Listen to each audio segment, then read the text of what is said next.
Hey, hey, hey. Hi.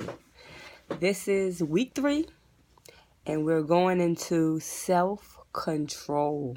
Wow. Self control. I hope that you see yourself getting better. I hope that you're monitoring and taking note of those areas that on this detox is challenging for you.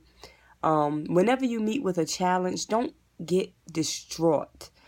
Actually start to celebrate, because it's only in contrast, it's only in challenges that we find ourselves able to rise to the occasion. If there's never contrast, if there's never conflict, we really have nothing that will propel us to come out of our normal selves. But I wanted to give you like a few points on self-control for this week. This week we're going to focus on self-control.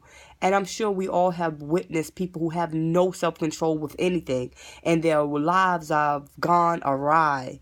And it's sad. It's sad because when you're not even aware that you don't even know that you need help with these areas. But we're gonna focus on this week on self-control.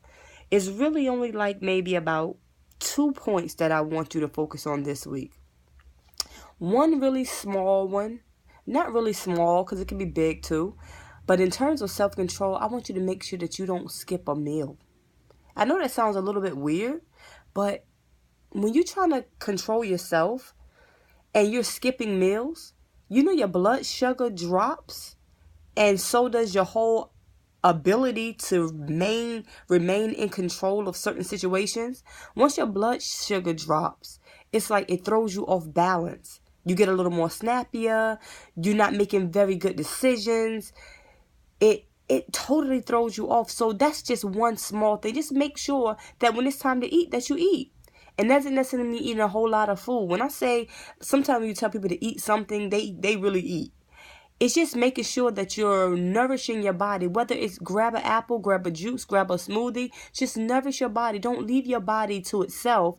It's a physical vessel. It needs physical food to function properly. And number 2, the main thing that I want you to do is pay attention to those things that trigger you to lose control, to say things that you don't necessarily mean, to lash out at people that you didn't really mean to lash out in that way. And you know, one thing about lashing out, one thing about losing control, one thing about giving in to your impulses is that afterwards you feel like crap. You feel horrible. And I don't like feeling bad. I want to do everything in my power to make sure that I'm doing things that serve me. And sometimes we can be our worst enemy. And I think when we focus on the things that trigger us, if you're waiting for people to line up to your expectations in order for you to maintain control, you're in trouble, because it's not going to happen. People are who they are, and you are who you are. Situations are not going to always get better. Things are going to happen. Things are going to take you by surprise. And you have to learn how to maintain your control. Sometimes you can do things in a split second that'll destroy your life. You do things in a second that has years of ramifications before you can re-establish yourself or gain control from that decision. So having self-control, looking at that piece of food, looking at that meal and saying, no, I've had enough, I'm going to back up. And the reason it's so important, self-control is so important, is because every discipline affects the next discipline. When you're out of control in this area, normally you're out of control in pretty much a lot of areas in your life. But when you start to gain control in one area, it's like a momentum. It's a momentum. You in control in one area, you gain control in other areas. It's a muscle that's being strengthened. So I just wanted to encourage you this morning, and please incorporate these points in your writing assignment that's due on Sunday. Please incorporate these points. Meditate on them. Think about them. Even when you're hungry. Even when you're hungry, you know you really shouldn't have it. Walk away from it. See how it feels to walk away from stuff. And at the end of the day, you can say, wow, I did it.